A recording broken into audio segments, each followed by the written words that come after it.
નમસ્કાર મિત્રો, તો ફરી એકવાર તમારું સ્વાગત છે આપણા નવા હવામાનના વિડીયોમાં। તો આજે તારીખ 11 ના દિવસની આપણે આગાહી લઈને આવી ચૂક્યા છીએ। સવારમાં આપણે વિડીયો સ્ટાર્ટ કરી દીધો છે। તો આજે આપણે જોવાના છે કયા કયા વિસ્તારમાં કેવી રીતના વરસાદ પડવાનો છે, કઈ કઈ સિસ્ટમ કેવી રીતના સક્રિય થવાની છે, સંપૂર્ણ માહિતી આપણે આજના વિડીયોમાં જોવાના છીએ। તો વિડીયોમાં એન્ડ સુધી બન્યા રહેજો। હજી સુધી મિત્રો વિડીયોને લાઇક ન કરી હોય તો મિત્રો વિડીયોને લાઇક કરી દો, ચેનલ પર ન હોય તો સબસ્ક્રાઈબ કરી બાજુમાં બેલ બટન દબાવી દો। અને હા મિત્રો, આપણે જે આ વિડીયો બનાવીએ છીએ તે અનુમાનો ઉપર, હવામાનના અનુમાનો ઉપર આપણે બનાવીએ છીએ, તો તેની મિત્રો ખાસ નોંધ લેવી। જે આપણે 100% કોઈ પણ વિસ્તારની માહિતી આપતા નથી। તો આપણે અહીંયા રેન થંડર ઇન્સ્ટોલ કરી દીધું છે અને આપણને સવારમાં જોઈ શકો છો મિત્રો, સુરત અને અહેમદાબાદમાં આપણને વરસાદી મોસમ જોવા મળી રહી છે। તો અહીંયા મિત્રો જોઈ શકો છો, સુરત સાઈડ જે એરિયો છે તેમાં અને ભાવનગર સાઈડ એરિયામાં આજે દરિયામાંથી આટલા વિસ્તારમાં જે મિત્રો આપણે જોઈ શકીએ છીએ, થોડુંક ડિલીટ મારી દેખાડું તો આટલા એરિયા મિત્રો તમે જોઈ શકો છો વરસાદની અત્યારે આપણને અસર અહીંયા રેડાર જોવા મળી રહ્યું છે। ઉપર વાત કરીએ તો ઉપર અહેમદાબાદ ને મહેસાણા સાઈડ એરિયો છે, પાલનપુર સાઈડ એરિયો, તેમાં પણ આપણને અહીંયા રીડિંગ જોવા મળી રહ્યું છે। સવારની વાત કરીએ તો અહેમદાબાદ, મહેસાણા, આગળ આપણે આખા દિવસની પણ વાત કરવાના છીએ કે કયા કયા ટાઈમમાં કેવી રીતના વરસાદની આગાહી કરવામાં આવેલી છે। તો આ આંબુ રોડ બાજુ છે, પછી આ ખેડબ્રહ્મા બાજુ છે મિત્રો, આવી રીતના બધી જે લોકેશન છે। હવે થોડુંક આપણે લોકેશન આગળ વધારીએ અને ટાઈમમાં થોડોક ફેરફાર કરીએ તો આપણે જોઈ શકો છો મિત્રો, અત્યારે આપણે 10, 11, 12, 1 અને આપણે વયા જઈએ સાંજના 6 વાગ્યે। તો 6 વાગ્યે અહીંયા આપણે ઘણા વિસ્તારોમાં આપણે રીડિંગ જોવા અહીંયા મળી રહ્યું છે। તેમાં મિત્રો જોઈ શકો છો તમે, જે આ એરિયો છે તેમાં રીડિંગ આવી ગયું છે, આ એરિયામાં વધારે રીડિંગ છે, આ નીચેના એરિયામાં પણ રીડિંગ અહીંયા છે, એટલે કે 3 અલગ જગ્યાએ આપણને રીડિંગ જોવા અહીંયા મળી રહ્યું છે। તો આપણે થોડોક અંદર ઝૂમ કરીને જોઈએ તો કયા કયા એમાં ગામડાનો સમાવેશ થાય છે, તાલુકા જિલ્લાનો કયો કયો સમાવેશ થાય છે તેના વિશે આપણે એક નજર રાખી લઈએ। તો વડોદરા સાઈડ પહેલાં આપણે એરિયો જોઈએ તો અહીંયા ભરૂચ આવી જાય છે, અમોડ આવી જાય છે, વડોદરા આવી જાય છે, અહીંયા આવી જાય છે રાજપીપળા આવી જાય છે મિત્રો, પછી ભાવનગર આવી જાય છે, તેમાં છે ખંભાત આવી જાય છે, નડિયાદ આવી જાય છે, પછી અહીં ઉપર ગોધરા પણ એમાં સમાવેશ થાય છે। તો ગોધરા સાઈડ એરિયો છે, અમદાવાદ છે એરિયો, તો ગોધરા આવી જાય છે, દાહોદ આવી જાય છે, નડિયાદ આવી જાય છે, અહેમદાબાદ આવી જાય છે। આ વચ્ચે હવામાનનું શું કેવું છે તેના વિશે પણ આપણે આગળ જોઈશું। પહેલાં આપણે રીડિંગ છે તે જોઈ લઈએ। અહીંયા બાંસવાના આવી જાય છે, અહીંયા આવી જાય છે હિંમતનગર આવી જાય છે, મહેસાણામાં તો આપણને ઓછી અસર જોવા મળે છે, ખેડબ્રહ્મામાં વધારે અસર થઈ ગઈ છે, અહીંયા આવી જાય છે ડુંગરપુર આવી જાય છે, તેમાં મિત્રો વધારે અસર છે। જે આવી રીતના આંબુ રોડ, એટલે કે આંબુનો સમાવેશ થઈ જાય છે, આંબુ રોડ, પાલનપુર, ખેડબ્રહ્મા, અહીંયા આવી જાય છે બિંદેર, જે છે માનસા આવી જાય છે, અહીંયા આવી જાય છે માંદુસુર, જે આ વિસ્તારોમાં તો વધારે વરસાદનું રીડિંગ છે। આમાં વાદળછાયું વાતાવરણ પણ રહી શકે છે, ઝાપટા પણ પડી શકે છે। જ્યારે કાલના દિવસમાં રીડિંગ નહોતું છતાં આ સૌરાષ્ટ્રના એરિયામાં આટલા એરિયામાં ઝાપટાનો અનુભવ જોવા મળ્યો હતો। 4 વાગ્યા આજુબાજુ, 3 વાગ્યા 4 વાગ્યા આજુબાજુ કાલે રીડિંગ નહોતું પણ જોવા અહીંયા મળી રહ્યું છે। આજ જોઈ શકો છો મિત્રો, ભાવનગરમાં આપણને અહીંયા અલંગ સાઈડનો એરિયો છે, તળાજા સાઈડનો, તેમાં આપણને થોડુંક રીડિંગ જોવા મળી રહ્યું છે। આ વચ્ચે બેમાં આપણને રીડિંગ જોવા મળી રહ્યું છે।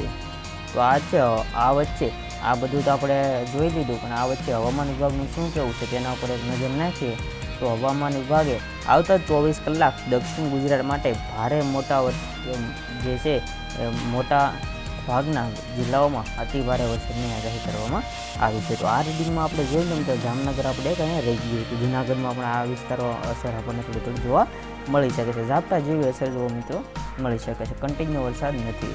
તો આજે આપણે જે આગાહી જોવાના છીએ તે અમદાવાદના અભિમન્યુ ચૌહાણે જણાવ્યું છે કે છેલ્લા 24 કલાકમાં સુરત અને નર્મદા જિલ્લામાં સૌથી વધુ વરસાદ વરસ્યો છે।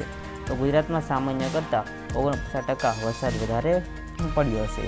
તો આવી રીતના આગાહી આપણે જોઈ શકીએ છીએ।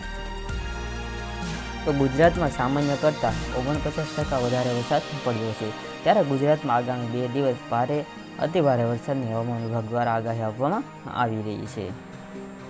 તો આવી રીતના મિત્રો આગાહી કરવામાં આવી છે। તો હવામાન વિભાગના અમદાવાદ કેન્દ્રમાં મોસમ વૈજ્ઞાનિક અભિમન્યુ ચૌહાણે ગુજરાતમાં આગામી દિવસોમાં કેવો વરસાદ રહેશે તે અંગે આગાહી કરી છે, જેમાં તેમણે જણાવ્યું છે કે ગુજરાતમાં 2 દિવસ વરસાદ જોવા મળી શકે છે।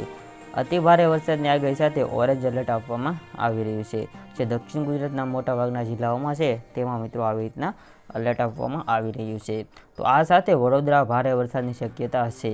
આ સાથે છોટાઉદેપુર, દાહોદ, પંચમહાલ, મહીસાગર, મહેસાણા, પાટણ, અરવલ્લી, સાબરકાંઠા, બનાસકાંઠામાં છૂટાછવાયા સ્થળો પર વરસાદની આગાહી કરવામાં આવી છે. એટલે કે અમુક સ્થળો પર વરસાદ વરસી શકે છે. આજ રોજ વાત કરીએ તો દક્ષિણ ગુજરાતના મોટાભાગના જિલ્લાઓમાં ભારે વરસાદની આગાહી સાથે યલો એલર્ટ આપવામાં આવી રહ્યું છે. અરવલ્લી, મહીસાગર, દાહોદ, પંચમહાલ જિલ્લાઓમાં છૂટાછવાયા સ્થળો પર ભારે વરસાદ થવાની શક્યતા આજના દિવસ માટે દર્શાવવામાં આવ્યું છે. તો તેમણે વધારે આગાહીમાં જણાવ્યું છે કે એક ડીપ ડિપ્રેશન બનેલું છે, જેના કારણે હાલ ઉત્તર, દક્ષિણ અને મધ્ય ગુજરાતના કેટલાક વિસ્તારોમાં ભારે વરસાદ થઈ રહ્યો છે. આ સાથે એક ઓફશોર ટ્રક દક્ષિણ ગુજરાત પર બનેલું છે, જેના કારણે દક્ષિણ ગુજરાતના ભાગોમાં વરસાદ થઈ રહ્યો છે. દક્ષિણ ગુજરાતમાં પણ એક સર્ક્યુલેશન સિસ્ટમ પણ સર્જાયેલી છે. આ 3 સિસ્ટમને કારણે ગુજરાતમાં હાલ વરસાદ વરસી રહ્યો છે. તો આવી રીતના અલગ અલગ સિસ્ટમ ગુજરાત તરફ આપણે જોઈ શકાય છે. તો અભિમન્યુ ચૌહાણે જણાવ્યું છે કે છેલ્લા 24 કલાકમાં સુરત અને નર્મદામાં જે મિત્રો વધારે વરસાદ પડ્યો છે તે મિત્રો કાલના દિવસ માટેની આ છે, જેમાં કાલના દિવસ માટે સુરત અને નર્મદામાં વધારે વરસાદ પડ્યો છે, એવી રીતના એ કહેવામાં આવ્યું છે. તો મિત્રો અમદાવાદ અને ગાંધીનગરમાં હળવા વરસાદની આગાહી પણ જોવા અહીંયા મળી રહી છે.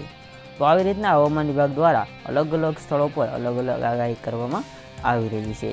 અને આપણે આ વચ્ચે જોઈ રહીએ કે આપણે હવામાનની સિસ્ટમમાં કે આપણે કોઈ વાવાઝોડાનો સામનો તો કરવો આવનારા દિવસોમાં નહીં કરવો પડે ને. તો મિત્રો આ જે જોઈ શકો છો, આપણે એક અહીંયા થોડા દિવસ પહેલાં સિસ્ટમ જે છે એક અહીંયા સક્રિય હતી. જે આ સિસ્ટમ બેની વચ્ચે સક્રિય હતી તેના પહેલાં થોડા દિવસો પહેલાં 10 દિવસ અહીંયા આપણે વરસાદ નોંધાયો હતો.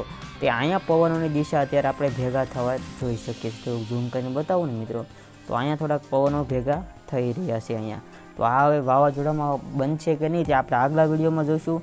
અત્યારે જે છે મિત્રો આ અહેલાબાદ વિસ્તારમાં જે આ જો મિત્રો સિસ્ટમ અહીંયા આ વાદળા છે, જે મિત્રો પવનની દિશા છે તે અહીંયા ગોળાકાર થઈ રહ્યા છે. પવનની દિશા મિત્રો નોર્મલી આવી રીતના હોય, સીધી હોય છે, પણ જે આ પવનો છે ને મિત્રો તે આપણે જોઈ લઈએ અહીંયા. તો આ પવનો છે ને મિત્રો અત્યારે આવી રીતના આમ જાય છે, આવી રીતના આવી રીતના અહીંયા ગતિ કરે છે. નકર એની સામાન્ય દિશા આવી રીતના આમ સીધી હોય છે. થોડુંક આપણે ક્લીન કરી નાખ્યું પછી આપણે જોઈ લઈએ.